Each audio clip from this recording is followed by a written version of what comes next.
Our next speaker is Andy Caffrey. Andy Caffrey has been a direct action organizer with Earth First since 1985. He's an advocate for protecting natural environments and is a documented 2016 presidential candidate. His views include sustaining renewable energy sources, taking money out of politics, ending war, and economic reform. Ladies and gentlemen, Andy Caffrey. Hi, everybody. Hope you're having a nice day. I'm very happy to be here because it's a passion of mine to do effective activism. In fact, tomorrow is my birthday. I'll be 58, and because of how horrible things have been for half a century, I find myself at 58 looking back, and I had to sacrifice pretty much everything that most middle-class people in my community, where I grew up in Los Angeles, took for granted, because this stuff is serious and most people haven't been doing effective activism. We're still facing toxins in our food. We're still facing bad drugs. In 1957, when I was born in Los Angeles, I looked out the window and saw the smog and coughed. And by that I mean that I feel like I grew up in a poison gas war in Los Angeles. And as you know, the smog isn't gone from Los Angeles. And so because I've had to sacrifice so much, I really think very seriously about where I put my time, because nobody's really ever paid me to do anything. So in 1985, I got involved in Earth First, and the very next day, the East Bay Green Alliance. Now, I've been involved in founding, and I was an elected official in the Citizens Party, which in 1980 was really the first Green Party in the United States. We ran an environmentalist, Barry Commoner, for president, and a Native American woman for vice president. And we were doing the same thing that the Greens are doing, trying to get on the ballot, but we didn't have any success. But my orientation has been not just the environment, but the broader Rainbow Coalition, the same thing that Jesse Jackson talked about. I'm concerned about homelessness, racism, sexism, imperialism, Native American issues. And so I thought that I would be spending most of my time working in the Green Party, not Earth First, because Earth First at that point was very oriented towards wilderness preservation. But it was also a cultural movement. And we talked about things like our anthropocentric orientation to the world.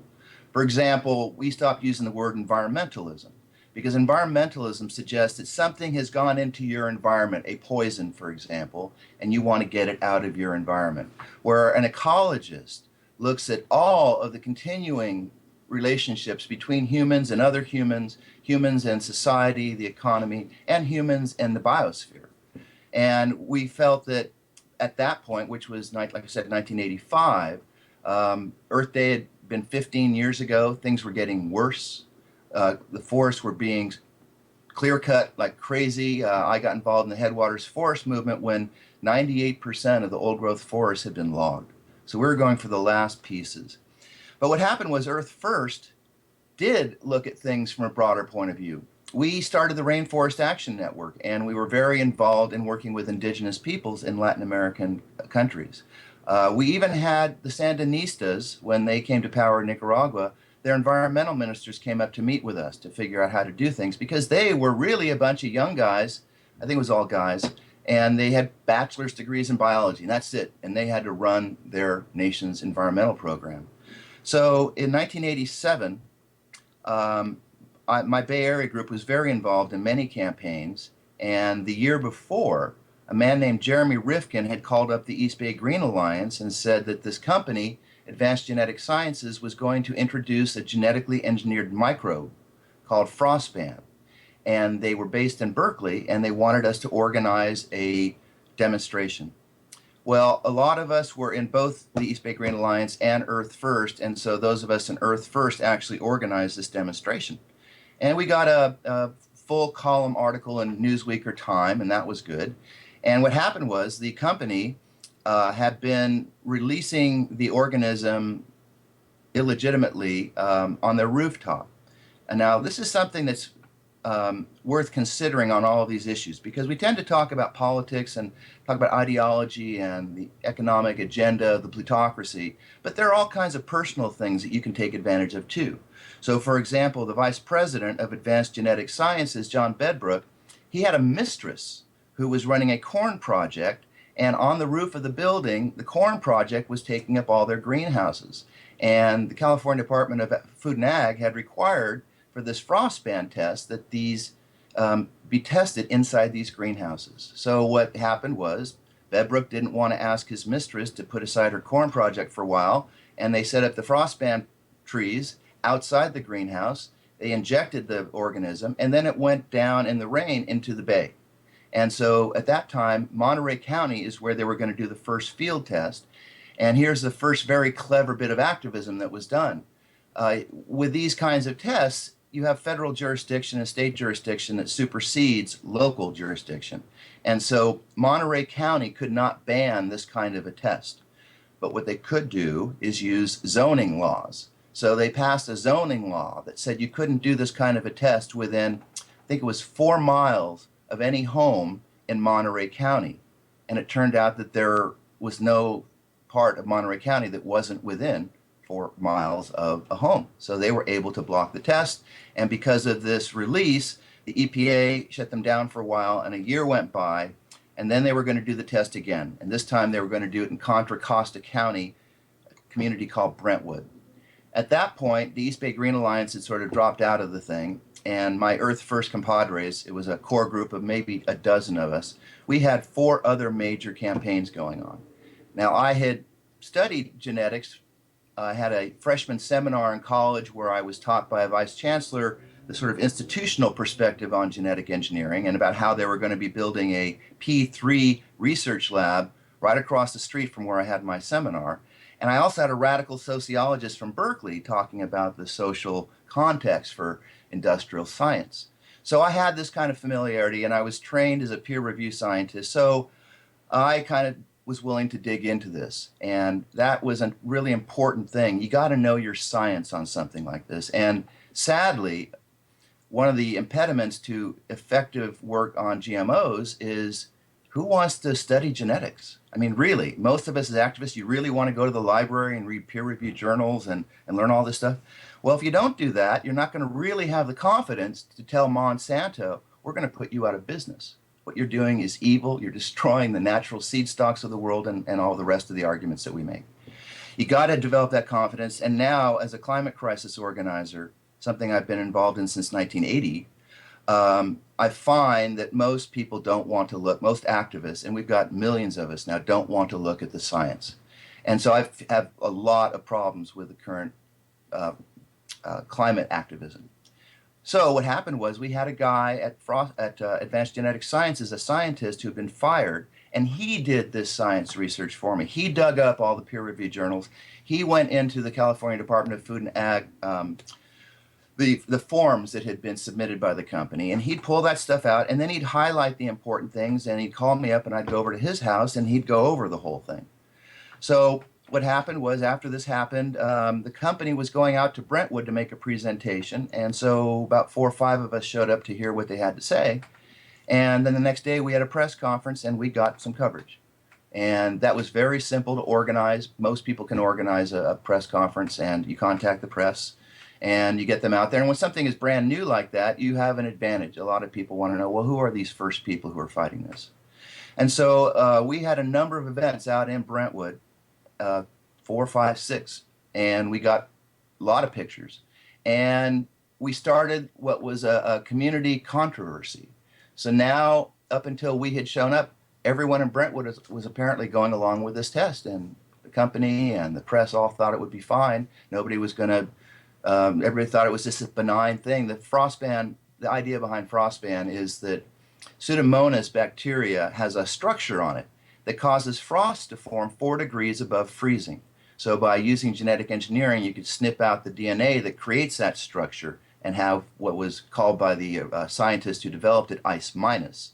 And the night before freeze, you would go out there and you'd spray the flowers, in this case it was strawberry plants, and displace the natural occurring bacteria and with this Pseudomonas that had been altered, and theoretically it would give the plants 4 degrees more protection from frost damage. So, they weren't putting some toxin in there, and people didn't, again, with this kind of science, how many people knew enough to complain about it? So Jeremy Rifkin had called me up, and he suggested that we go out and get petitions signed by the people in Brentwood because the head of the company had said if the town was against it, they wouldn't do it.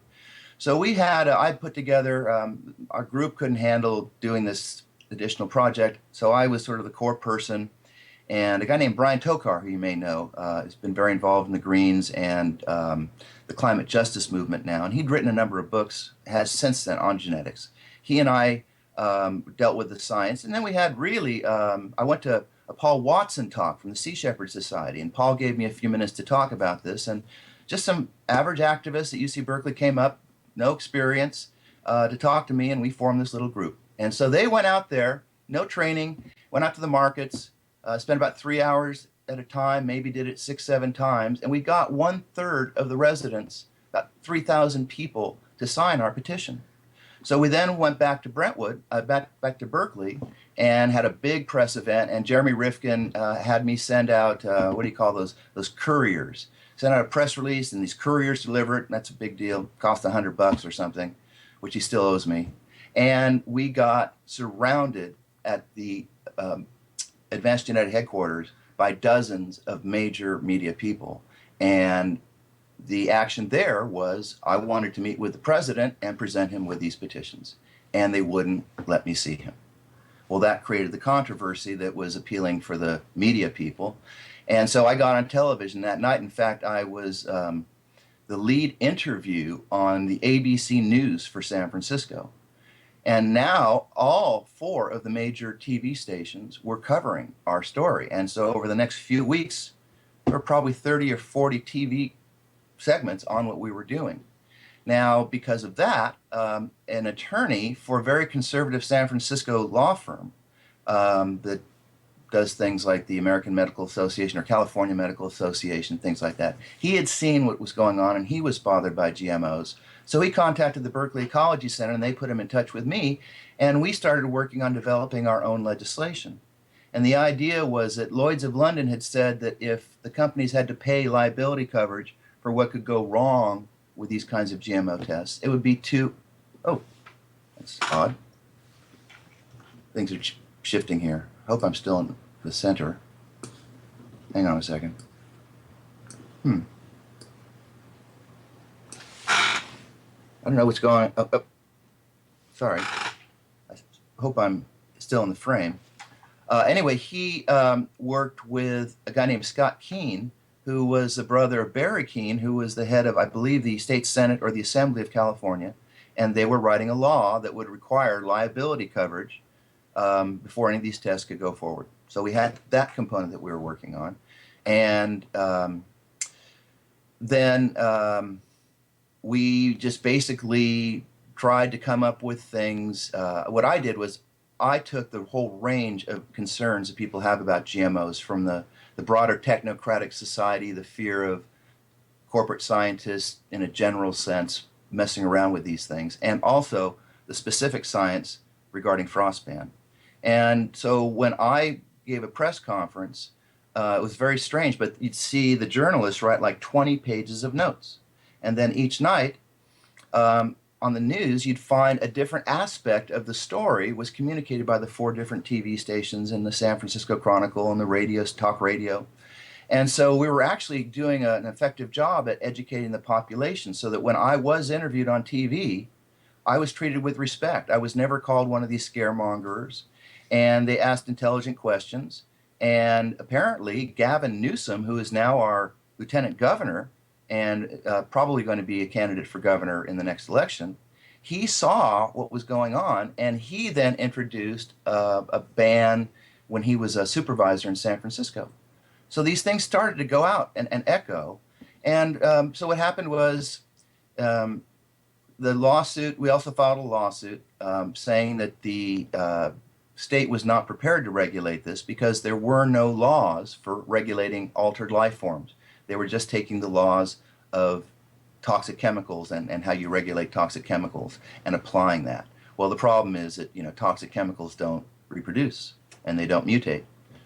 So we were saying this is totally inappropriate. You can't do that without an appropriate system for examining what's going on. And as I would argue, you can't just presume that the companies are noble. I mean, you've got people like this creep John Bedbrook, who's going to skirt the rules just because he's having an affair.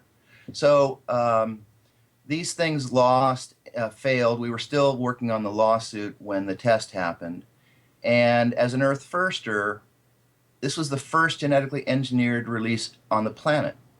And I felt that we just had to go for it. And so my idea was that we would pull up the test plants, the strawberry test plants that they were going to spray on April 26th, I think it was, 1987, and then they wouldn't be able to do the test. So that was our monkey wrenching action. And unfortunately, when we filed the lawsuit, the attorney drove me to Sacramento, and I didn't realize that he would then file an appeal. So we filed an appeal, and I was stuck in Sacramento, and all of my cohorts were back in Berkeley, not really that inclined to do this direct action. And then after we lost the appeal, I didn't realize that my attorneys would want to get drunk. So I didn't get back to Berkeley until about midnight. And by that time, apparently, my comrades had decided they did want to do this action, and they went out to Brentwood to pull up the strawberry plants. But they had never seen the test site. They didn't know where it was, and that's why I was needed. So what happened was 3 cars went out with about 6 people in each of them, and 2 of them, one went out there and dropped off their crew, and it's just dirt for miles and miles and miles, and they didn't really know where to go. And then the other 2 cars met at a McDonald's, and they kind of pulled up the front of the cars, meeting each other, and suddenly these cops blocked them off, and they said, "We've been expecting you." And they checked people's IDs and all this stuff, and then they escorted them out of town, and they got to a T intersection, but with only 1 cop car. Our guys went in 2 different directions, so the cop could only follow one. The other one doubled back and then dropped off a crew. And in the meantime, the sheriffs had called up the test site and said, "Oh, the folks are here." And so the test site whipped out a big spotlight looking for us, and that actually pointed out the test site to our people. So they just waited until the light was gone, and they went in and they pulled up all the strawberry plants. And the company the next day, nevertheless, with hundreds and hundreds of journalists from all around the world, it was like the moon landing, went ahead and did their test anyway. And all the activists were scared because of what had happened. So I was the only activist who showed up. And I was trying to figure out, how can I get the attention of these people? And I went up to the edge of the test site and up to a reporter who'd done a story on me. And then the farmer came by, and he looks at me and he yells, "Andy, get off our property right now." Well, that got all the journalists to look over at me. And then they set up this wall of cameras, and I got to make my presentation. Well, the scientist who developed the Stephen Lindau at UC Berkeley, he then did a set of tests about a month later. That was also hit. It was little potato chunks that they had dipped in this stuff. And then about 8 months later, there was one more frostband test. So that was in December of 1987. And so they'd gone ahead and done that. And then a year later, I saw an article that said that frostband had been detected in a group of weeds outside the test site. And so just, I don't know, one of those things that happened in the moment, I decided to call up the company and talk to Trevor Suslow, who was the guy who ran the project. And he was a guy just like me, about my age. You know, if I hadn't become an Earth Firster, I probably would have been a marine biologist. And Trevor we agreed on like 90% of the issues. He was an environmentalist in the Sierra Club. He had a family and all that stuff. And so, yet I was the guy who saw how bad the whole corporate aspect of environmentalism was. And so I went further. So I called him up, and he said, "You don't know how successful you've been. We're losing our investors. They don't think you're going to give up." And so they're pulling out their money because they just don't think they're going to see a timely return on their investment. And a few months later, they were bankrupt. And in the Oakland Tribune at this time, there was an article that said that about 30 more tests by all kinds of companies and universities were planned for the next 2 years. Well, here it is, 2015, and there have been none. There have been no more tests of genetically engineered microbes in the open environment anywhere on Earth ever since. I wanted to start a project called Genetic Alert so we could continue this work, but I couldn't get the support. Just couldn't get the support. David Brower, his wife, told me she wanted to edit the newsletter we were going to do, and David Brower was the only other person she'd ever offered that to. But I couldn't get any of the financial support, and I was having difficulties in my life and had to move out of the area actually. And so that never happened. About 10 years later, suddenly a whole bunch of crop trashing actions started happening in Europe and in India, probably close to 100. There were people who were knights who were getting arrested pulling up these plants. And in 2002, the BBC called me up and said they want to come out here. I live 200 miles north of San Francisco in a town of 2,000 people. They wanted to come out and interview me for a 3-hour documentary they were doing. And they said that I was a BBC World Historic Figure as the world's first anti-genetically engineered crop trasher. And only recently have I figured out why what we did was considered so important. It's because these actions in the other countries did have an effect in changing laws. Ours didn't in the United States. But in these countries, there's something like 70 countries now that have passed either GMO food bans or food labeling laws. And they, for some reason, give me credit and the group of us who went out there for this kind of activism that in these countries was effective. And so now we face, a renewed GMO movement in this country. And here in Humboldt County, we passed a local ban on GMOs. And the federal government is now working on banning states and communities from passing laws to ban GMOs. So the question is, what kind of activism do we want to do now? And now that we have a lot of people, I think there's a lot that we can accomplish. That's fantastic, Andy. Thank you so much for making that presentation. You're welcome. That is absolutely an example of how activism and persistence works in our society, especially over a long amount of time, as you described. And we have some questions for you real quick. We have about 5 minutes left. And I wanted to ask you, because, and we asked this of our previous speaker as well, because you have been in activism so long and doing such good work. How do you maintain it? What do you recommend to somebody that keeps them from burning out, that keeps them involved in being an activist for so long? What is your quick answer on what's best about that? Oh, well, first of all, you are going to burn out, and you got to take a break. But I'm what we call an eco-warrior in Earth First, and I went to Annapolis, and I was very involved in the Scouts, and I studied martial arts, and I've had to use all of those things to stay on course. In 1998, I realized and did a lot of research when I was homeless on the collapsing West Antarctic ice sheet, and I couldn't get any support for that. And then last year, NASA announced that collapse, that in fact, I was the only guy who was right, that in fact, that collapse is now unstoppable. Well, I had been working so hard for 17 years without any support, anybody responding to it. And yet, how could I not continue? Because what it means is a 20-foot sea level increase is coming. And my activism, including my running for Congress in the last 2 elections and now running for president, has been to try to prevent us from getting to this point. To me, civilization will collapse if this happens, and now it's going to happen this century. And so I've had to do a whole reorientation in how I feel and how I choose to act. And I've had to sort of basically decide, well, the most important thing is we've got to shut down those nuclear power plants on the coast before we get this sea level increase. And then in July, a new report came out saying we're going to have a 10-foot sea level increase in the next 50 years. Well, if you go online and look up nuclear decommissioning, you find that the process we use requires 60 years.